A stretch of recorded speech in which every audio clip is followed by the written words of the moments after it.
What's good, y'all? Welcome to my review for this week's episode of Shigaraki Season 7. Another phenomenal episode once again, man. The second half of the Stars and Stripe Shigaraki fight, which is amazing, by the way. Amazingly great animation of the entire episode, man.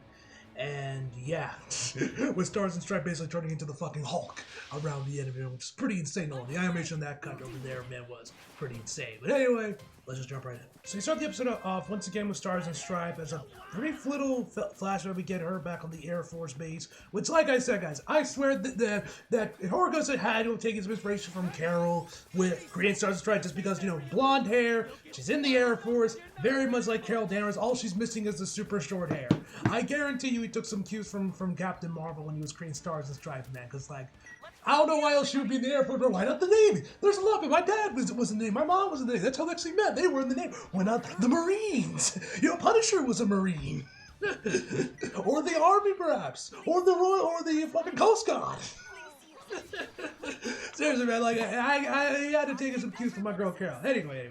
We get this really cute shot of, like, her, like, pouting while, like all of her guys are laughing as one of the guys realizes that he's riding that Star's bat and increase her own power. We then start to realize a little bit more the limitations of New Order, where it's a core that seems like it can do everything at first, but there's a limit to the amount of power it can actually add, and it doesn't matter how it doesn't work no matter how she, like, changes the rules or, like, phrases it. It just, there's a set limit. It can't just be an unlimited power set. As this progresses onward, one of her soldiers come in there like, oh, if you're not powerful enough, then, you know, rely on us soldiers to help you out. Some really nice key animation here throughout this part. Except that one shot with Star pouting. That shot was really cute. I like that one. Anyway, we get back to the fight where the missiles are finally starting to come in there. Let's get this really nice split screen shot with, like, Shigaraki, with the pilot Shigaraki and Star that looked really nice. As Shigaraki mentions that he knows that she knows that this isn't going to attack her, and it's only going to just subdue him and keep him from regenerating, and that she'll need a massive attack that will just straight pulverize him, or it's not going to work at all. So, forcing each other to play shitty games. And then that's when she grabs the missiles, man, and, like, the animation here looks really cool. And then when she finally, like, circles around with the missiles in her hand, and then finally lands and hits Shigaraki with the missiles, the effects work on the explosion was fantastic, man. Which you gotta give a shout out to Kozuhiro Miwa, if I'm pronouncing that right. He was the guy that was behind this. As some of you guys may know, he actually is mostly known for being on the Fire Force cast, you know, obviously doing Shinra's Fire. But he also did work on Hiroaka Season 1 as well. But he hasn't been seen since then. He's been working on Fire Force and I believe also Demon Slayer. According to Fang's thread, he's also apparently been working on Demon Slayer as well. You can definitely tell, man, because why they, like, poached him from the Hiroaka cast and added him to Fire Force, man, because his explosions in Season 1 and right here, man, were fantastic. The explosions in Fire Force were always fantastic. The effects work in that show was always spectacular. I mean, you need to be with how much it relied on the fire, but, you know, his effects work on the explosions, man, were absolutely top tier. So then we see this massive crater into like the floor, and there's a hole then there's like a small little hole there, and Star is wondering if she managed to finally get him, but then Shigaraki launches himself out of the hole, now all blackened and stuff, mentioned that he can control his decay, and basically we find out that he basically uses decay to burrow himself further into the ground to avoid the main blast of the missiles. And then we also find out as well later on that he used the Nomu as basically as a decoy and basically as a shield to keep the explosion blast away from him so that he could survive and launch back up. And now he's looking like a fucking zombie, though. It looks like he got some of the blast, because he straight up looks like a fucking zombie now, I have to say, man. Like, you can see his, like, flesh, like, kind of coming off, man. You can see his exposed flesh and everything, man. Like, it's like, I remember, I think there was, like, some leaked screenshots from this episode that dropped a few days ago, and someone's like, oh, well, they didn't stop just what I thought they were, which, you know, and it looks, and you know, if you compare this to Mom, man, it looks about the same. There wasn't really much censorship with this scene, but it was definitely surprising, man, but, you know, censorship is weird, man. Sometimes they'll be more strict on some things, and they'll be more lax on other things, man. You know, it's a slippery slope when it comes to censoring with anime, man. You know, with censorship in general, man. But yeah, good thing this one didn't get censored because it looked amazing, man. Because it looked amazing with, like, the zombified look of Shigaraki from right here, man. It looked amazing. So then Shigaraki makes a beeline for Stars, and of course all the jets are starting to come out, coming right after to give her somewhere where she can land. But Shigaraki would let them and basically uses one of his quirks. I don't know which one it was, and basically uses it to where the Nomu self-destructs to blow them all away. Which we find out that he used, which I mentioned before, he uses a decoy earlier, so he can like bury himself deep into the ground and to avoid the blast. So it definitely looks like it still got to him somewhat, considering he looked like a zombie at this point when he launched up originally. But anyway, he then actually the animation. This part here, this was probably one of my favorite cuts of the episode, where Shigaraki started hopping from jet to jet to jet to get to Star, which looked really cool, man. The animation here looks really cool. So then Shigaraki lands, grabs right onto Star's face, and of course seals her quirk. And we get a little narration from All For One. I did want that. First place, what you really did want was New Order colliding with One For All. And the shot we get here of Stars with Izuku, man, looks amazing. No lie, I might try to see if I can put this in the thumbnail, man. I really like the shot of the from the episode. So as he continues onward, Shigaraki eventually manages to steal the quirk fully, and then she starts to decay. And then as a last gasp effort, Star says, Kathleen Bate. Is this weird? I wonder if that's a reference to Norman Bates, because you guys don't know, Horikoshi is also a bit of a horror guy. If you guys remember on a couple of the illustrations he posted on Twitter, like one of them was like Godzilla themed, with like Izuku I think was supposed to be Mothra, and there was one where he was a Cenobite from the Hellraiser franchise, and you can also see that Moonfish is definitely very much based off of the teeth Cenobite guy, the one that goes.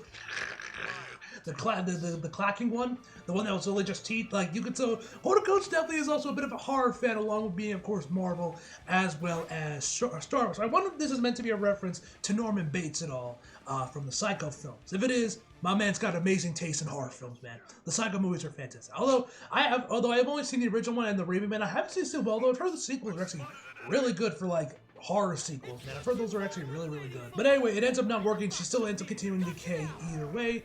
And as we continue onward, let's get this really nice shot of Shigaraki, I have to say. They looked really nice as well. So then, right as he's about to start using the New Order, we see Stars inside the void, or like the sunken place, whatever you want to call Shigaraki's world, where you see him merging with All For One. Where we find out that Stars and then we see Shigaraki starts randomly like exploding, just like boom, boom, boom, boom, boom, like he's getting punched by like Star Platinum or something. And then we cut to commercial. I think this is when we get another render of Star. I'm not sure if this is the same one that we got last episode or this is a different one. We definitely got a new All Might one. I definitely know that much. So we find out that what Kathy did, first of all, man, this cut right here where she like rises up from the ground and just starts demolishing all of Shigaraki's quirks, where looks amazing. Where we find out that Kathy, in a last gasp effort when Shigaraki grabbed New Order, said that she put one rule in there, that New Order will oppose other quirks. And then definitely she took that, the quirk took that literal, because she just starts demolishing all these quirks within Shigaraki like she's the fucking Hulk, bro. Like, somebody get Haruka Ida, if I'm pronouncing her name right, on a Hulk anime, bro. She was seemingly the animator that worked on this cut of the episode, man, and just like, this was probably my favorite part of the episode, man. It just looks so amazing, man, and just complete man, bro. Like, seriously, somebody get. You guys know I've kind of been making a joke out of this about like Studio C's basically just been begging that Hirewalk is just like their Studio C's mixtape to Marvel, like, hey, give us a Spider-Man if we ever got like a Spider-Man anime. Well, here's our mixtape for if Studios ever did a Hulk anime. Because goddamn, bro, the cut here, man, looks like seriously, somebody get this woman on a Hulk anime, bro. If Hulk, like more specifically Donny Cates' run on the Hulk ever got like an anime or animation adaptation, bro, get this woman on it, bro, because oh my god, that would go so hard, man. Because if you guys don't know, if you guys didn't read Donny Cates' Hulk run, which I will say is the only Hulk run I have read, because Donny was running, oh, Donny Cates is running Hulk after Venom, cool, I'll read it. You know, I definitely love that run a lot more than I have been enjoying Al Ewing on Venom, I will say that much. But anyway, so the cool thing with Donny Cates' Hulk run is where he basically used Bruce Banner used Hulk basically as like it was a ship. Like he had a cockpit on, like Hulk would wear like this visor over his head, and there was a cockpit inside there. He had like clones of himself helping pilot the ship. I think it might have been Betty or whatever. And he had like this lever to like set the power level of Venom. And the reason, and of course, how do you make Hulk stronger? By getting him angrier. So even like the higher the level go up there, the more enemies. It was like horde mode. He basically gave Hulk horde mode within him, and basically upping the lever to like more enemies and more people start charging at Hulk to get him angrier, to get him stronger as he pilots him to defeat like the soldiers and like all those other planets. They were on like different planets and stuff, wrecking shit, man. Like it was insane, man. It was such an amazing run. Ryan Otley's artwork. Well, I think he actually did every issue, man. Or at least he did most of the issues, man. There might have been a couple where he didn't show up, but I think he did every issue of the run. Looked amazing. Like that run was fantastic. So if you guys have not read Donny Cates' Hulk run yet, give it a read. I don't care if you're really that big on Hulk or not, you will really enjoy that run. Because I'm not that big of a Hulk guy, me personally, man, but I love that run. But that's also because I'm also a big fan of Donny Cates from his Venom run, so I am a bit biased that. But anyway. Read the run if you have, man. It's fucking fantastic. Anyway, but yeah, that whole section reminded me of that cut, reminded me of those sections of the book whenever Venom would be like going off against waves and waves of any enemies to get him stronger and angrier, for Bruce to like pilot him around for whatever he needed him to do in that particular issue. It's just this cut was so fucking good, man. I definitely look forward to going frame by frame on both this cut as well as all the time Shigaraki starts to explode, just to see how it looks. To really get to appreciate them and really get a good look at them. So anyway, as Stars and Stripe is ripping All For One apart, we once again see Stars once again. She starts to decay more and more and more. The soldiers start to fire. It's all circle around Shigaraki, fire their laser and keep him in that one spot, while Stars is fighting off against the various corpses of Shigaraki to defeat him. We then get this really nice cut right here where we see like the sun, or yeah, we're supposed to see the sun like in the black background that kind of like dissipates, and we finally see Stars as she once again is falling into the ocean, decaying. Also, the music that was playing during her death sequence, man, I thought was fantastic. I love the music choice there. And we get this really nice flashback between, which I'm pretty sure this wasn't in the movie, between Star when she first met All Might after the initial scene with, of course, the car. Which, like I said, I'm pretty sure this was not in the movie, so I think this was a new cut. And apparently, if I remember from Fang Spread, like the animator that worked on the cut for Stars when she appeared in Two Heroes did get to supervise this cut for this episode, apparently. So that was kind of cool.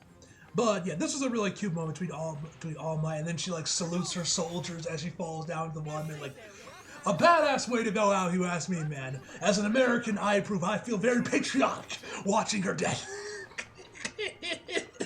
And then we find out that Shigaraki has fucking wings now.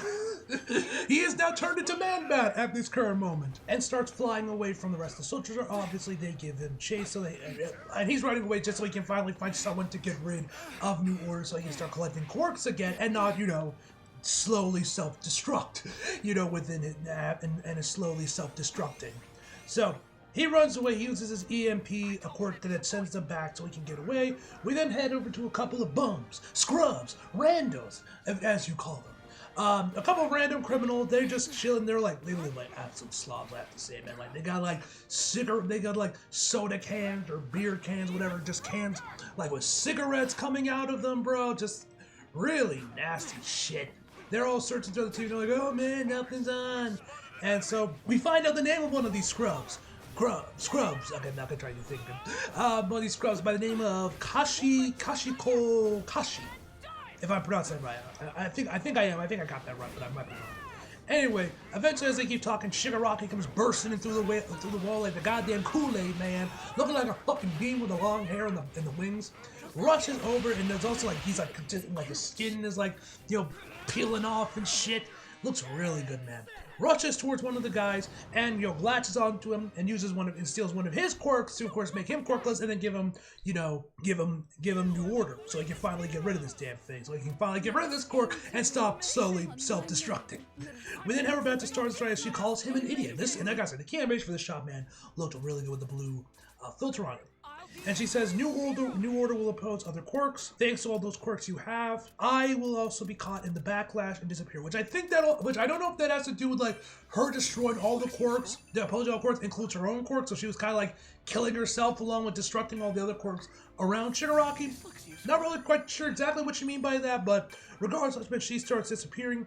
And then we kind of see the aftermath after she was like tearing apart Adam, All For One, and Shigaraki, where she seems to have somewhat separated them again. But like there's all like I don't even want to know how this looked in the manga, man. But this looks really gnarly where you see like all these like lines and like skin just like like connecting them both, but there's like this hole in the middle, man. It looks really freaky, honestly. It looks really freaky. And then we start to see her just become like a skeleton, and she says, "It sucks. I couldn't. It's sad. It's too bad I wasn't able to kill you completely." And then we see her as like a full-on skeleton looking at them, man. It looked really creepy, man. The skeleton was CGI, but it looked really good, man. I thought that was a nice touch to like make it look kind of uncanny valley-ish kind of thing, man. It looked really nice, man. I have to say, I like the look of it. She says, and as she like disappears into nothingness, she says, "As long as people help each other, someone who inherits the spirit of a hero will destroy you without fair." And of course, all for one, like he always says, "Get away from here, you corpse." You gotta love all for one and you know, shit talking the dead, man. You guys remember back in season 6? I'm pretty sure it was a season 6 when Izuku was in the sunken place with Shigaraki, whatever we call it, and like the other wheelers and Nana and a few of the other wheelers and one for all Shell there to help him out, and then she said, and Sugar and all for one was like, "Look, a walking corpse." Gotta love all for one, man. You gotta love all for one. Anyway, man. So after all of that, we then eventually hear from Shigaraki, of course, escapes. And of course, the heroes start to investigate. And of course, you know, America mourns the loss of their #1 hero. We have to see the Egyptian guy from World Heroes Mission again. I'm not sure if this was in the manga too, or if this was added into the anime, but I thought it was kind of cool to see him walk like an Egyptian. Like that song, man. And also shout out to JoJo for using that as the ED for part 3. Anyway, so it starts and Strive defeated as well as dying, and a lot of people viewing her as the strongest hero out there. All the other countries are like, "Hey, yo, bro, y'all on your own, bro. Like, we got our own problems to deal with, bro. You on your own." And they all bow out in helping out Japan because they're more focused on keeping their own countries safe and from falling into complete disarray. So Japan's on their own completely, but there is some good news in this. We find out that the Americans hand this device. I don't even know what the hell this dude's holding. The pilots hand him this device that contains a bunch of data from the Shigaraki fight, and hopefully they can get some clue about Shigaraki from this data. Sorry, my fan was like making some new weird noise. Like, what the fuck? Anyway, as I was saying, All Might then comes over to Class A, tells them the news about how Stars and Stripe they have the data, and that his body was supposed to be finished tomorrow, but because of the Stars and Stripes battle with him, they've extended him. He can't walk for like a week, so that extended his body from being complete for another week. So they have a week to basically just train and get as strong as they possibly can. After all this. And also, by the way, one, we get to see Best Girl again. It's nice to see we finally get Best Girl get some screen time, and you guys always know that is always a plus in my book. But also, we see that once again, Kaminari is holding Ojiro's tail.